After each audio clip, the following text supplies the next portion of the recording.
ಎಲ್ಲರಿಗೂ ನಮಸ್ಕಾರ ಸ್ನೇಹಿತರೆ. ICC T20 ವರ್ಲ್ಡ್ ಕಪ್ 2024ರ ಫೈನಲ್ ಪಂದ್ಯಕ್ಕೆ ಏನಾದರೂ ಮಳೆ ಬಂದರೆ ಮೀಸಲು ದಿನ ಇದೆಯಾ ಇಲ್ವಾ ಮತ್ತು ಚಾಂಪಿಯನ್ ಪಟ್ಟ ಯಾರಿಗೆ ಅಂತ ಸಂಪೂರ್ಣ ಮಾಹಿತಿಯನ್ನು ತಿಳ್ಕೊಂಬರೋಣ ಬನ್ನಿ ಸ್ನೇಹಿತರೆ.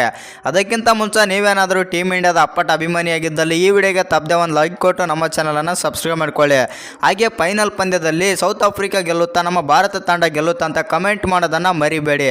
ಇನ್ನು T20 ವಿಶ್ವಕಪ್ನಲ್ಲಿ ಮಳೆ ಕೆಲವು ತಂಡಗಳ ವಿಶ್ವಕಪ್ ಕನಸನ್ನು ನೂರು ಮಾಡಿತ್ತು. ಇದರಿಂದ ಗುಂಪು ಹಂತದಲ್ಲಿ ಕೆಲವು ಪಂದ್ಯಗಳನ್ನು ರದ್ದುಗೊಂಡಿದ್ದವು. ಇದರಿಂದ ಸೂಪರ್ 8ರ ಮೇಲೆ ಪರಿಣಾಮ ಬೀರಿತ್ತು. ನಂತರ ಸೆಮಿಫೈನಲ್ ಪಂದ್ಯಕ್ಕೆ ಆಘಾತ ನೀಡಿತ್ತಾದರೂ ಭಾರತ ಉತ್ತಮ ಪ್ರದರ್ಶನ ತೋರಿ ಗೆಲುವು ಸಾಧಿಸಿದೆ.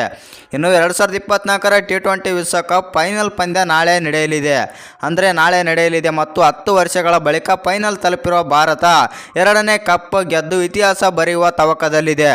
ಮತ್ತೊಂದೆಡೆ ದಕ್ಷಿಣ ಆಫ್ರಿಕಾ ತನ್ನ ಮೊದಲ ICC ವಿಶ್ವಕಪ್ ಗೆಲ್ಲುವ ಮೂಲಕ ಇತಿಹಾಸ ನಿರ್ಮಿಸಲು ಕಾಯುತ್ತಾ ಇದೆ. ಇನ್ನು ಪ್ರಸ್ತುತ ನಡೆಯುತ್ತಿರುವ T20 ವಿಶ್ವಕಪ್ನಲ್ಲಿ ಉಭಯ ತಂಡಗಳು ಒಂದೇ ಒಂದು ಪಂದ್ಯವನ್ನು ಸೋತಿಲ್ಲ. ಇನ್ನು ಜೂನ್ 29ರಂದು ಭಾರತ ಮತ್ತು ದಕ್ಷಿಣ ಆಫ್ರಿಕಾ ನಡುವಿನ ಫೈನಲ್ ಪಂದ್ಯ ನಡೆಯುತ್ತಾ ಇದೆ. ಆದಾಗ್ಯೂ ನಾಳೆ ಅಲ್ಲಿ ಮಳೆಯಾಗುವ ಸಾಧ್ಯತೆಗಳು ಕೂಡ ಹೆಚ್ಚಿವೆ. ಇದು ಬಾರ್ಬಡೋಸ್ನಲ್ಲಿ ಹವಾಮಾನ ಪರಿಸ್ಥಿತಿಗಳ ಬಗ್ಗೆ ಕಳವಳ ವ್ಯಕ್ತವಾಗುತ್ತಿದೆ. ಹೌದು ಸ್ನೇಹಿತರೆ, ಭಾರತ ಮತ್ತು ಇಂಗ್ಲೆಂಡ್ ನಡುವಿನ 2ನೇ ಸೆಮಿಫೈನಲ್ ಪಂದ್ಯವು ಮಳೆಯಿಂದಾಗಿ ರದ್ದಾಗುವ ಸಂಭವವಿತ್ತು.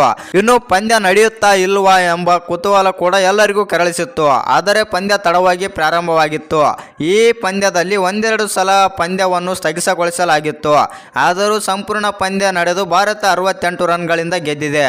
ಆದರೆ ಕೆರಿಬಿಯನ್ನಲ್ಲಿ ಮಳೆಗಾಲ ಪ್ರಾರಂಭವಾಗಿರುವುದರಿಂದ ಈ ಪ್ರದೇಶದಾದ್ಯಂತ ಮಳೆಯಾಗುತ್ತಿದೆ. ಹವಾಮಾನ ವರದಿಯ ಪ್ರಕಾರ ಬಾರ್ಬಡೋಸ್ನ ಶನಿವಾರ ಮತ್ತು ಭಾನುವಾರ ಮಳೆಯಾಗುವ ಹೆಚ್ಚಿನ ಸಾಧ್ಯತೆಗಳು ಇವೆ. ಹೌದು ಸ್ನೇಹಿತರೆ, ಜೂನ್ 29ರಂದು ಇಲ್ಲಿ ಮೋಡ ಕವಿದ ವಾತಾವರಣವಿದ್ದು ಗುಡುಗು ಮತ್ತು ಗಾಳಿಯೊಂದಿಗೆ ಸಾಧಾರಣ ಮಳೆಯಾಗಲಿದೆ ಎನ್ನುತ್ತಿದ್ದಾರೆ. ಆದರೆ ಅಂತಿಮ ಪಂದ್ಯಕ್ಕೆ ಮೀಸಲು ದಿನವಿದೆ. ಮೀಸಲು ದಿನವು ಮಳೆಯಿಂದಾಗಿ ಫೈನಲ್ ಪಂದ್ಯವನ್ನು ನಡೆಸಲಿಲ್ಲ. ಹಾಗಾದರೆ ಭಾರತ ಮತ್ತು ದಕ್ಷಿಣ ಆಫ್ರಿಕಾ ಎರಡರನ್ನು T20 ವಿಶ್ವಕಪ್ ವಿಜೇತರೆಂದು ಘೋಷಿಸಲಾಗುತ್ತದೆ. ಹೌದು ಸ್ನೇಹಿತರೆ, ಈ ವಿಡಿಯೋ ಹೇಗಿತ್ತಂತ ಕಮೆಂಟ್ ಮಾಡೋದನ್ನು ಮರಿಬೇಡಿ.